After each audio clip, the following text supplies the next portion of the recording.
So last fight was done in under a minute. Let's hope this podcast is a bit longer. Jimmy Lawson, as a living proof. How you doing, my friend? How you getting on? Doing good, doing good. Happy to be here, man. Happy to be here. This is funny. So before we start, you're talking about starting another camp.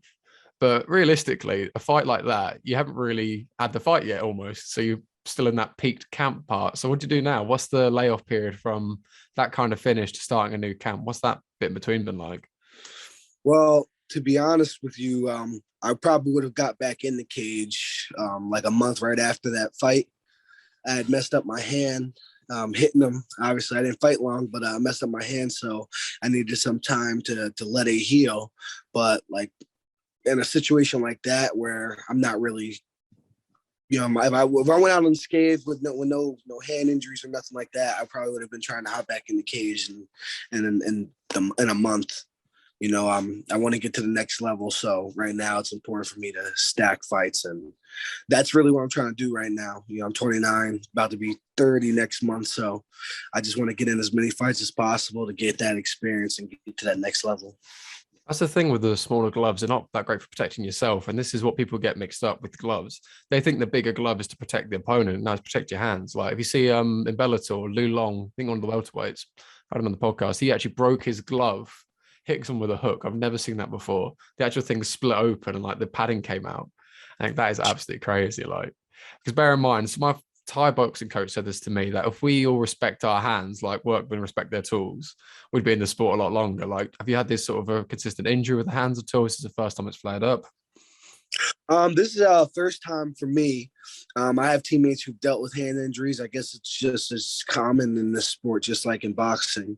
But this is my first time dealing with it. It's like I said, it's not bad. It's healing. It's healing on its own. I just needed time to get away from punching people in the head. So we've done that. So it's getting better, and it's looking to be in peak condition December 10th when I fight it again. So when you talk about the time away from everything, and this is something that people won't appreciate to the finest extent, they think it's just the training, just being in that environment, being around all of it. Like, how would you like to switch off from there? Are you still dipping your toe in the water? Are you completely separating MMA from the world around you? How are you finding that gap between, I don't know, fights really? So, all right, best way I can explain. I'll say what I did last camp. I felt really good doing it.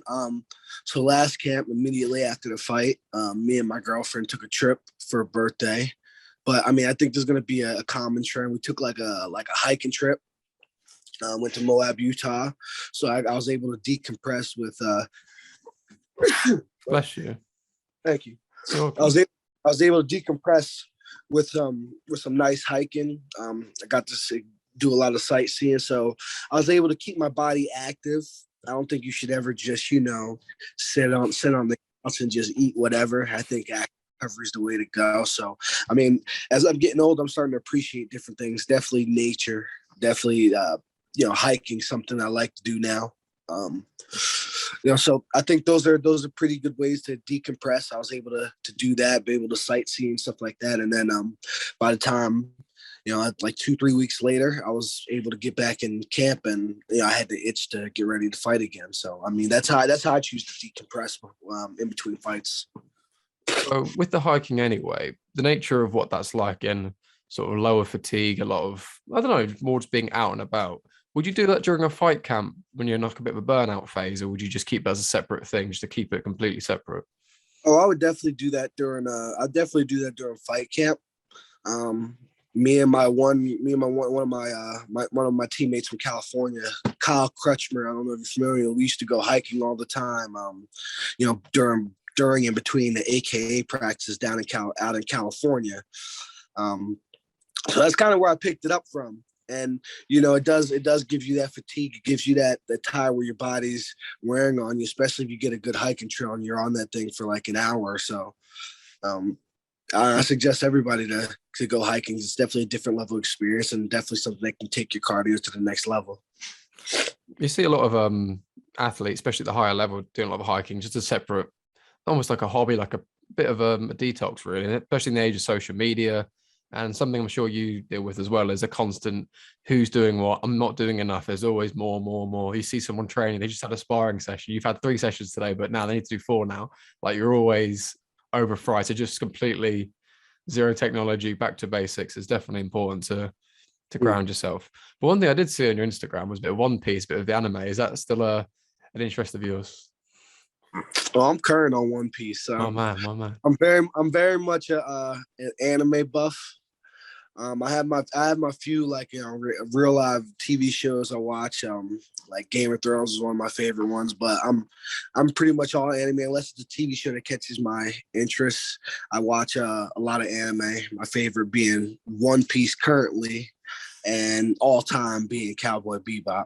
They just put that on Netflix. They knew what they were doing. They knew how to get my attention. Speaking of Netflix and anime, what do you think to Shaman King? Got the remake on there. It's not quite the same in my opinion, but what's your verdict? I feel the same way. I can't really get into it. I remember it came out when I was a kid. It used to be one of my favorites, but I can't really get into it these days. So the intro's different. I can't sit with it. I can't enjoy it. It's just it's not, some are just not doing the original justice. It hurts, man. It hurts. These new age kids haven't got the culture. It hurts. But either way, we're not going to feel old yet. It's all good. 26 is the new 21. Either way, if we move, we move. A lot of things I wanted to get into, but more just about yourself in general, regards about the level you're at now and the things you sort of cut out as you started to progress through the sport. So say a fight camp when you're amateur versus now professional on this sort of level. How do you like to do your sessions regards to split disciplines like the wrestling and the kickboxing versus the full MMA? Like what's that usual split like in a fight camp? Well, I'm a wrestling coach. I was a 3-time New Jersey state champion, so wrestling's been my bread and butter. It's also been a way for me to, make a little extra money on the side while I'm trying to climb up in MMA. So I still always get my wrestling in just naturally. Sometimes I go to work out at Rutgers University. Scott Goodell extended his hand and invitation for me to come train out there with those guys, so it's good having that availability so close to home. But other than that, I compartmentalize my training. I get my jiu-jitsu done at Tom DeBlas's and Lacey. I try to go there 2 or 3 times a week. Like I said, I'm a wrestling coach, so I wrestle 2-3 times a week. And then my main gym is Killer B Kickbox Academy. Also, when Corey Anderson's in camp, I go spar at Catone's. That's like one of my main sparring places. He just had a great win, so he probably won't be. But I managed to go to a good amount of places, and it's a little different than when I started at AKA. They had all those things in one place. Now I got to do a little bit of traveling, but it's at home, and I'm happy. I have such a good connection close to home. This is a place where I grew up, so it's great for me to be able to chase this dream and do what I like to do so close to home with my family, and everybody can come watch. No, again, it's so important having that level of connection with people around you and having that sort of, it's not just a fight, because realistically, a fight is just a fight. It is, you walk in, you walk out, people appreciate it or they don't, but it's what goes into it, the afterward, again, those 15, 25 minutes afterwards, then what? Who are you going to go back to? Who are you going to spend this time with? Who are you going to make these improvements with? Who are you going to have a tears with? Who's going to pick you up? That kind of thing. It's so important. And the thing with AK, I find always quite funny. It's a bit of a meme that it's a American kickboxing academy and it's full of wrestlers. I never understood that. At that point, might as well AWA. Well, Javier Mendez, he's the coach. He's definitely not a wrestler, but he struck gold when he had guys like at least DC and King come in, and they're D1 wrestlers. And honestly, that's who recruited me when I came out of college. Daniel Cormier had reached out, and that's who recruited me to AK. And that's how we get a lot of our wrestlers. Daniel Cormier is leading the charge. I guess he's our team captain. He's our in guy with the wrestler. So that's kind of why AK is set up the way it is like that. Why it's like definitely a heavily wrestling school. With that kind of environment, obviously we can't talk about sparring, I can't kiss and tell, but regards of being around a lot of people in very high positions in different promotions and all the rest of it, what are the relationships like with those kind of guys? Are you guys like brothers? You talk about everything? Is it just business and then outside you do whatever? How do you find that? I don't know, that balance. With guys my weight class, it's definitely business, but kind of like a brotherhood.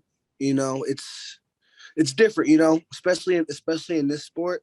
the people your weight class, obviously you see them as some guys as teammates, but then also you also see them as rivals. So where you get close, it's like at the end of the day, you still have in the back of your mind, this dude could potentially keep me from being a world champion. So like, you treat them good, but everybody's got that competitive edge. It's a lot easier, I felt like, getting along and communicating and dealing with people, other weight classes, especially weight classes other than my own. Well, this is another interesting point anyway, on the same sort of topic, because obviously you've got to keep that in mind, that not being funny when you're training with someone similar weight to you, call it a fight, call it a grappling contest, call it what you want. This is how a match would go. And having that kind of controlled ego, I want to say, the sense of, okay, are we having competition rounds? Are we having development stuff? Are we trying new stuff? How would you find that sort of gap between doing what you know is going to work or what you want to try to do something new? How would you find, I don't know, having that environment? Well, things are so much different now for me than they were when I first started my MMA journey.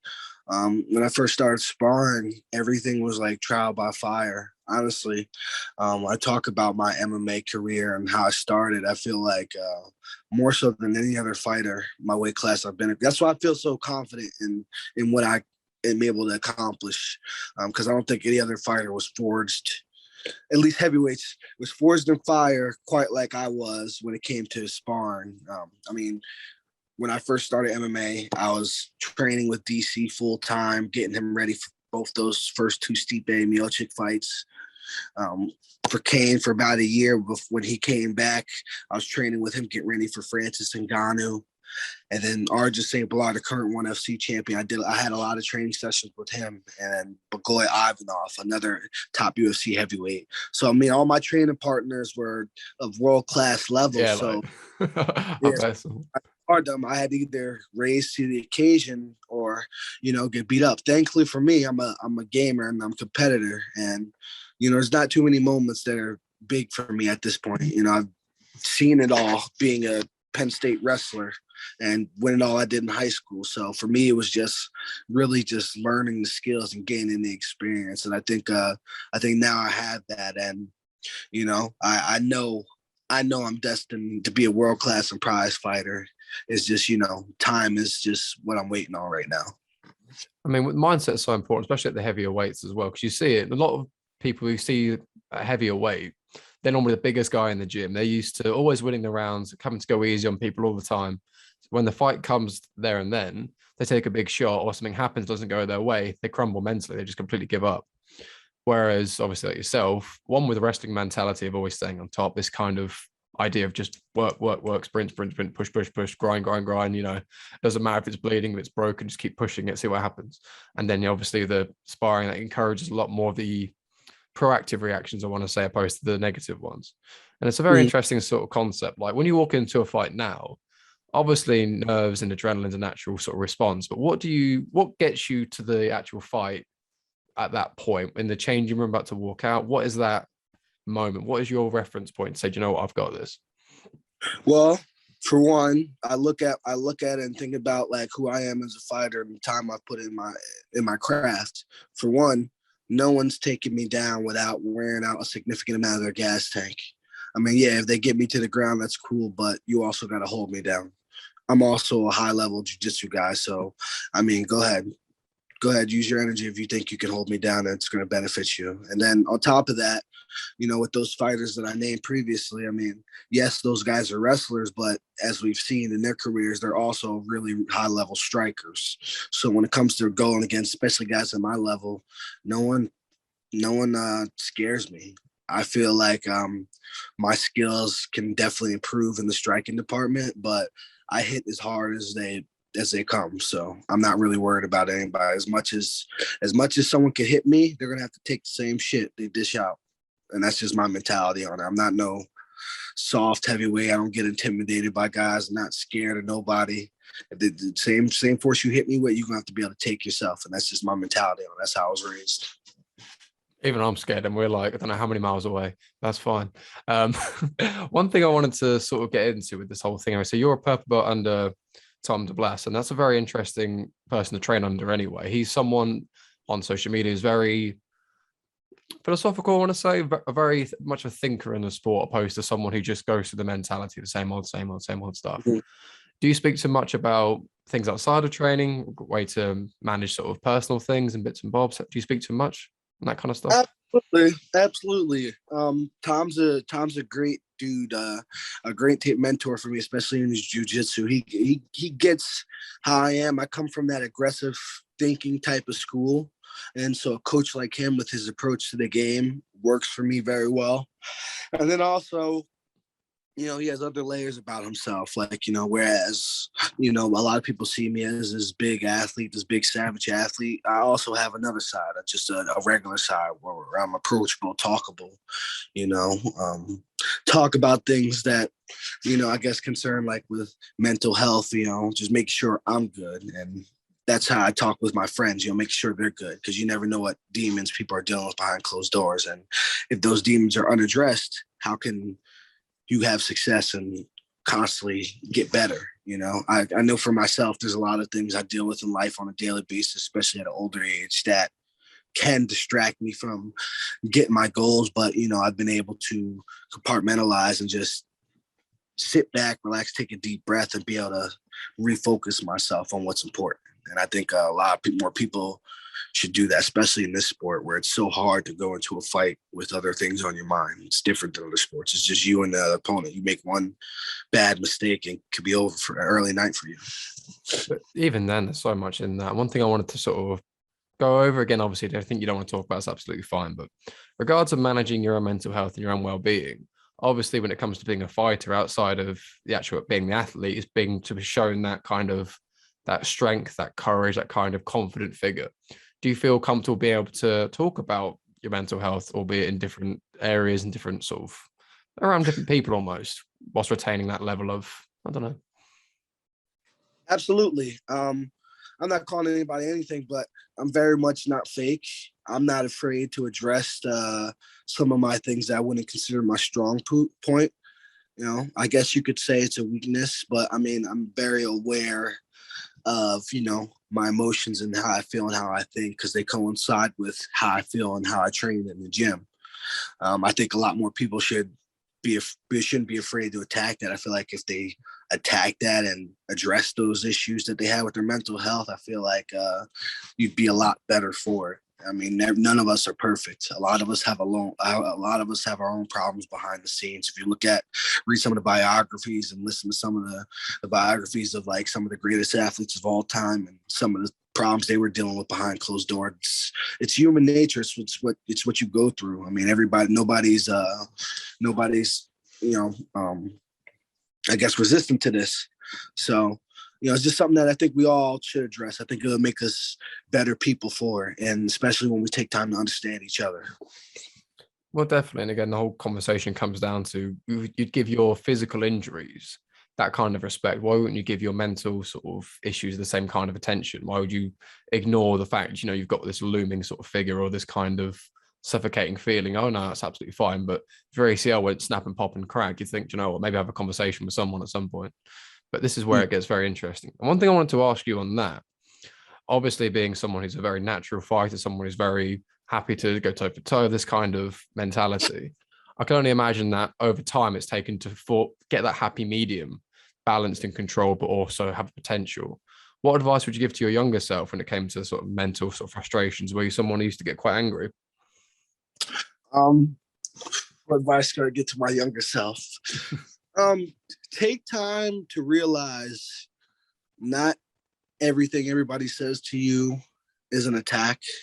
I like to consider myself a perfectionist.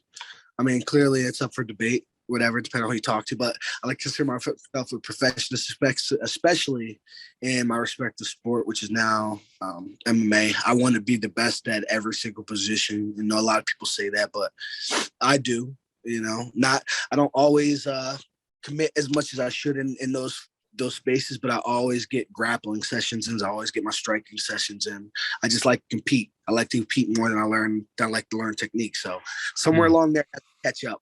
I love winning, so I'll compete in something before I even really had the technique down. But I would definitely say to my younger self, don't look at everything as an attack.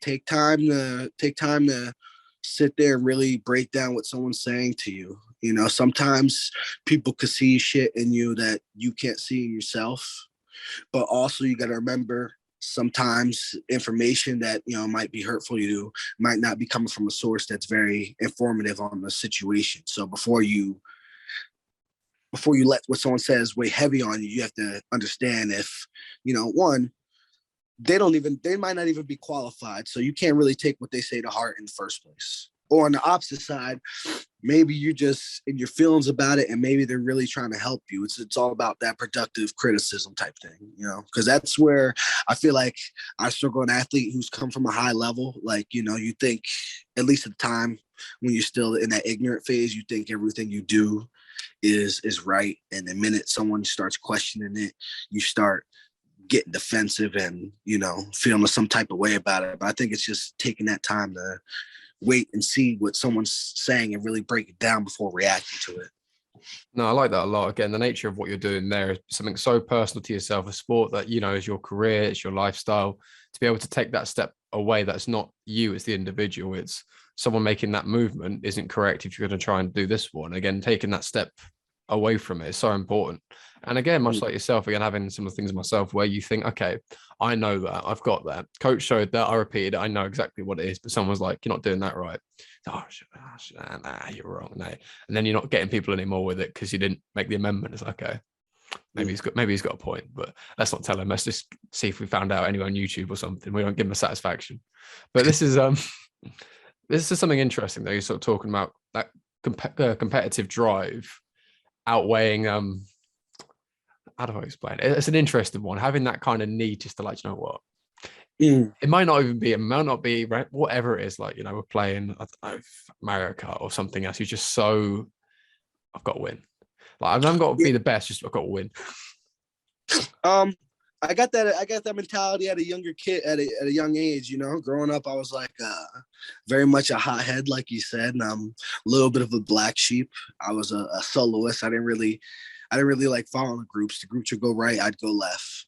You know, I had an older sister, but too old to be in the house when I was growing up and going through my youth years. So, you know, definitely, I had like a me against the world mentality, and it wasn't until I got older to realize not everybody is against you.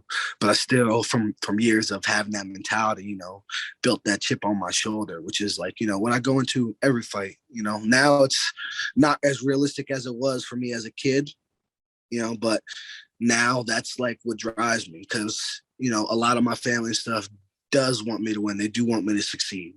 But these random people that are just here for entertainment, they don't care either way. And it's those people that I want to bring to my fan base. You guys want to see action? I'm gonna show you action. You guys want a show? I'm gonna give you a show. You know, no one's gonna count me out, and they're all gonna know I'm the world champion at some point. It's an interesting premise. It's almost like chasing perfection. The idea you'll never get there, but the pursuit of it sort of generates progress. And that if you're trying to please unpleasable people, you'll keep on doing different things, expanding your toolbox, expanding your options, whilst trying to please those people that are never going to give you the satisfaction. The ones that always give you that caveat. It's always I like that almost. And when you come to that mentality, me against the world sort of thing, do you ever give your opponent that kind of, do you paint them in a certain picture where they're against you, they're trying to take away food off your table? Do you give them that literal kind of, they're doing this, I need to stop that? You know, I try to put as less emotion into my opponents as possible. Like, for example, like, you know, obviously throughout the camp, I'm watching video, I'm watching film on my opponent. I'm, you know, going on his page and shit, seeing what he's doing and all that stuff. But like when I'm like, for example, when we get to the face off and stuff like that, that stare that I looked at him with is almost like a stare of nothingness. Like, you're nothing to me. Because you're nothing to me, I'm going to do everything that's possibly able to be done to hurt you. And because you're nothing to me, I'm going to walk right through you, be done with this night, and then you're just a stepping stone for me to accomplish my ultimate goal. It's not a look of overlooking. It's like a more of a thought of like the fact that you signed this contract and got in this cage and you think you could beat me. You know, you're so wrong. You're so wrong about that. And, you know, I'm just going to show you, walk through you and just get on to the next opponent. And you're going to realize you shouldn't have been here. So that's kind of the look. I don't want to put too much I guess, energy or emotion into it. You see a lot of guys get real hyped, do all that stupid ass meathead stuff where they're like yelling in their opponent's face and freaking getting pulled back and stuff. Like all that energy is just wasted energy that can't go into the cage. I try to go in the cage with as much as that built up energy as possible. That way it could all be released at once instead of letting it, slowly drip out. And by the time you're freaking in the cage, you're half tank, if that makes sense. Oh, definitely. Again, you get in the build up, you get that kind of adrenaline dump, you get the entire emotional investment. Because again, outside of physical exertion, the mental fatigue, everyone's had it where you're working like an office or at school, you're trying to concentrate, you just feel tired afterwards, even without the physical side of it. So be able to get so angry, so worked up, like, it's like you get anxious about something, you get scared about something, you're already a bit exhausted before you even started anything. And the nature of a fight in a cage, you're just non-stop, everything's firing, everything's so awake, so stimulated, you need to be fresh, you need to be composed, and that emotion can definitely start to cloud the sort of judgment there. But no, it's definitely an interesting one. In regards of trivial things inside camp, like nutrition, things like the necessary evils of life admin whilst doing the fight camp, how do you find that balance, like having to sort the bills out, having to cook the food, do the laundry, stuff like that? How do you find ways of managing all that stuff while you're trying to focus on the task at hand? I mean, now I've kind of found myself. I'm not really interested in parties and all that. Really, what I'm chasing is accomplishments. One thing that someone said to me was that we're all guaranteed to die, and you can't take nothing with us. But when they came up with living forever, like the Romans and all that stuff, they weren't really talking about us, our physical bodies living forever. They were talking about like our legacies being immortalized, like Muhammad Ali, for example. He's been dead a little while now, but the things he's done, the person he was, the inspiration he's given people will always be there. And that's something that I want for myself, that type of immortalization. So that way when I'm dead and gone, my kids and their kids will have that inspiration when they're feeling low about how I was able to persevere through some of the hard times of my life and built a better life. Like truly did. I feel like sometimes someone just needs someone in their immediate circle or family to do it for them to have that same inspiration. It's crazy how you think even we could all be human beings. It's crazy how, it might not be someone from your friend group or your family or something like that. And the dream could be so far off, but you see a difference when the dream is with someone that's immediately in your life or just around your life. So I feel like me accomplishing that for my family would change things a whole lot. So much in that. I love a lot of that. I mean, obviously talking about I think it was the 2 or 3 deaths it's known as, where it's your first death is when you actually die, the second's when you're buried, and the third is when no one talks about you anymore. And that kind of idea, that immortalization you're talking about there, that the legacy speaks for itself.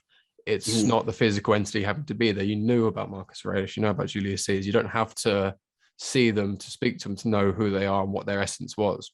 And what you're saying there as well afterwards was even more powerful about being your own example. Something I've spoken to many people about as well, the idea that if you can't find someone to look up to who's doing what you're trying to do, you've got to be that person. You step up and think, you know what? No one's achieved what I've done from the position I've come from. So why not be the first? Why not be that person? And I have a lot of respect for that, because where I was going to follow on from this was more so at what point is going to be enough for you, which belt, which thing there. But like you said there, it's the immortality of it. It's the legacy, not even the status as such. It's more that point in your career, which I've got a lot of respect for. At what point did you sort of realize that's where it's going to be for you? At what point was it beyond the superficial? Well, honestly, before I had ever stepped in the cage or ever really committed to California, committed to being an MMA fighter, I had taken a trip out to California. One of my teammates, Ed Ruth, was already out there training and stuff like that. I already started his MMA journey, and that's when I linked up with DC and Zinc and management. Now I'm managed by Paradigm. That's important to say, but at the time I was managed by Zinc and Entertainment, and I was still attempting football and stuff like that. And I had a workout with the Jets, and it came at a time in my life where I was not optimistic about my NFL career. And when I finally got the opportunity, I wasn't as ready as I should have been. You know, an opportunity like just like in the cage, you have to be at your best or be around your best. Mm.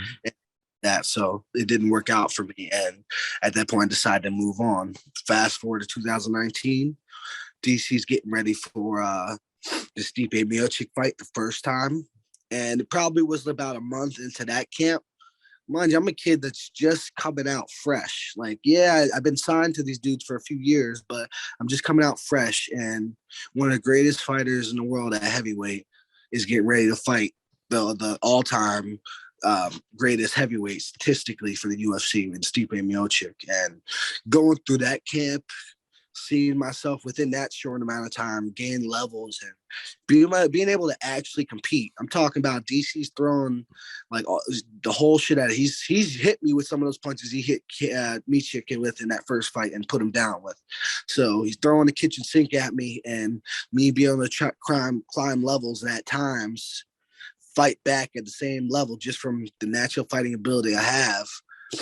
That's where I realized if I commit time to this could really be my thing. And, you know, when I talk to guys like DC and Kane, they would talk about, you know, my potential. I don't really pay attention to that, but just, you know, the natural gifts I had with being a fighter. And, you know, I'm a kid who comes from, you know, I guess the school of hard knocks where you grow up fighting and shit like that. And, you know, so it wasn't really that much of a transition. Now it's just learning to be a tactician, learning the skills. Fighting and stuff is just a mentality set, but now I'm learning the skills to become a martial artist. No, I like that a lot. Again, there's so much to go into that, but yeah, where did we even start with that? Wow. I mean, I like the way you've determined that difference there, because again, being game, being up when you're always looking like you're going to go down, that kind of idea of you're going to be in there or die in there trying or whatever else, that kind of fighter mentality is one thing. And a lot of people can get by with that in athleticism, and it's very frustrating because when you like yourself, they're building the skill level, building the mat time, that is where the real value truly is. Because again, if you just show up, you just swing for the fences and get an easy knockout, like, yeah, it's all very interesting. Yes, it's very good, but you haven't earned that in the same way everyone else would have done with the training camp, the sacrifices, the cut, every little thing with this. And again, I like the fact you've distinguished the difference there, and also appreciating more. I like the way you've spoken about everyone as well. Like with DC and Stipe, it's no sort of envy of the status where they're at there. It's okay. It's a big opportunity. I need to make sure I'm present, I'm aware, I'm making the development. Again, you're appreciating the environment like a sponge, opposed to trying to step on someone else to get up a little bit, not trying to. And no, it's very interesting. In regards of LFA now, what do you think is next for you there in that promotion? Is it one and done? Is it going to be other fights in that division? What's the preference with you on that point? Well, as far as the standpoint, I've signed a multi-fight deal to LFA. Congratulations. Thank you. I'm not really certain whether this will be my last fight in LFA coming up, or if I will have another one after this. My main thing is really focused on this one, and you know, my goal is to climb to UFC or any other major organization that takes that sees value in me. But you know, UFC has been one of the places I've talked to since the beginning of my journey. My very first fight was for Dana White's looking for a fight. Commentating that fight, I had Kamaru Usman, Dana White, and Matt Serra. And, you know, moments like that I'll never forget, because that was my very first experience. You know, not many people can say that. That was my very first experience. And it's something I think about every night. Everything those people have, I want for myself. In a way, I see myself as like as a black sheep, the underdog. Always have, you know. So I'm looking forward to show a lot of people what I got, and you know, definitely blow a lot of people out the water with my skill levels and how much I'm gonna dominate when I get into there. Now, you talk about being like an underdog, black sheep, or the rest of it. Where do you feel that comes from and where you're at now? Because on paper it doesn't come across that way. Speaking to you doesn't come across that way. And the way you seem to hold yourself doesn't come across that way of being, you know, undervalued, underrespected. Where do you see that? Well, growing up, I mean, I was always the undersized athlete. Yeah, I'm a big dude, but I've never been the tallest. it took a lot for me to get my roses when I was going through the high school years. You know, that didn't come until I accomplished stuff that no other people were doing in the state. And as far as getting to Penn State, you know, I wasn't a 3-time national champ like some of my teammates. I wasn't even a national champ like some of my teams. So I was an All-American, which, you know, is my first time ever dealing with that perspective, not being the best on my team, which was all right to me. But like, you know, some of the ways to be treated when you're not that kind of left a chip on my shoulder, which, you know, I'm thankful for all my experiences. But, you know, the one thing I will say is I've never forgot anything. And each of those things have been driving factors from the doubt to not winning national titles to people treating me less than to being viewed different. You know, these are like a lot of the things that I deal with that people don't know about, you know. And, you know, now the MMA world, I guess, sees, like you said, they don't see it that way. They see me as one of these blue chip recruits, but I don't forget where I came from and what people's views were before I started knocking people out. And I'm damn sure not going to let them forget them counting me out, because they're my motivators. I need that. Well, again, something you spoke about there, people having certain prestigious titles, and you think, oh, if I haven't got that, I can't compete with them. I'm not this, that, and the other. And you get in your own head with it. Obviously, overcoming that is fantastic. But this kind of thing is a very real thing that people think, oh, I didn't grow up wrestling. I didn't start this. I should have been boxing whilst before I could walk. It's too late. And like, terrible mindset, though. It gets you very like, you think, oh, like you see, who was it? Was it Cejudo and Dillashaw? Where you see Cejudo's or Askrens? They had like all the stop signs. I think who was it referring to the stop sign? I think it was Askren. Yeah, they're breaking it down. You know, the sort of different signs, different NCAA. So they're always sort of prestigious titles, and it can really mess with you. Like, how do you deal with that kind of? Kind of temptation. One, I got a public message to any heavyweights that come out of wrestling. If you want to fight, if you think you're going to be a UFC champ, that I see a lot of these guys doing, you're gonna have to go through me first and foremost. I don't have no national title, but I have these hands, and I'm sure a lot of y'all can't really take punches. So, I mean, that's my message. You want to be the best, you're gonna have to go through me. All these D1 national champs. I don't really care about any of that. Yeah, I'm looking to knock these dudes out just as well as anybody else, especially the wrestlers. Okay, and I'm terrified again, but that's fine. We move. One thing with that, in the same vein, obviously you see it with jiu-jitsu a lot as well. And the same conversation, it's, yes, they're this world champion and this, that, there. Yes, they've got gold, yes, all this, that, but it's MMA. This isn't wrestling. This isn't jiu-jitsu. This isn't boxing. This is MMA. Mm-hmm. Like, yes, you can oil check and try and pin, but you're going to get your head kicked in. Like, it's not the same. It's not the same sport. All types of stuff. I won't get no caution points or anything like that taken away from me because I'm too aggressive. On wrestling, they would do stuff because I was too aggressive. Now I could be as aggressive as I want. You're gonna have to deal with it. If you're not man enough or tough enough to deal with it, then you're not gonna survive in the sport. And I think that's one of the things that do piss me off, if I'm being honest. How much you bandwagon you got these wrestling community be, because at the end of the day, I've been through this MMA journey, and I will tell you, wrestling helps, but it is not everything that you need to be a great MMA fighter. Like, really, if you don't work on other skills, especially standing on your feet and being comfortable getting hit and being able to slip and stuff on your feet, you're going to get tore up, because you're going to go against a guy who wasn't a D1 level wrestler but can defend himself pretty good, and then he's just going to pick you apart. You know, so that's my 2 cents on these wrestlers that come into this sport, because a lot of them I don't think realize you got to learn all these skills just wrestling and get it done. And this is the thing people need to appreciate, especially with jiu-jitsu as well, is you get a lot of guys who have pure jiu-jitsu and think, oh, if I take them down, it'd be okay. But have you ever had it when someone is beating you up and you can't take them down? It's a very long round. Those 5 minutes go a bit slow by the looks of things. You don't seem to get away. You just, that jab's just pinging your face back, and you're like, okay. And you try and shoot your outstretch, you get sprawled on, and it's like, nah. It's like, nah. You need to learn that jab. You need to get your balance, everything else. Again, it's it's getting a bit close to home, a bit personal. I'll cry afterwards. That's all good. We won't get too involved in that just yet, but we move. Thank you so much for your time, my friend. A couple of questions to leave you on before I let you enjoy the rest of your day. Here's the rest of your day. I'm getting the times mixed up. That's fine. First things first, I've already asked you this briefly, but we'll go through a similar thing again. You're about to walk out, making the walk. You walk into yourself. What advice do you give to you to perform in the best mindset? Even before you got to this cage, you knew what you wanted to accomplish in life. You know what you want to do with your life. You know you want to be a world champion. Don't let this person be the reason why you can't do that. That's how it is it doesn't matter who the person is. I mean, I'm not really looking at their name or their individual stats. I'm looking at what type of fighter they are, but don't let that particular person stop you from accomplishing your dreams. That's how it is. It's a dog-eat-dog world. If I don't do what I need to do, he's going to do what he needs to do to win. And it's as simple as that. None of us are better than each other. It's all about who wants it more, who's tougher, and who wants it more.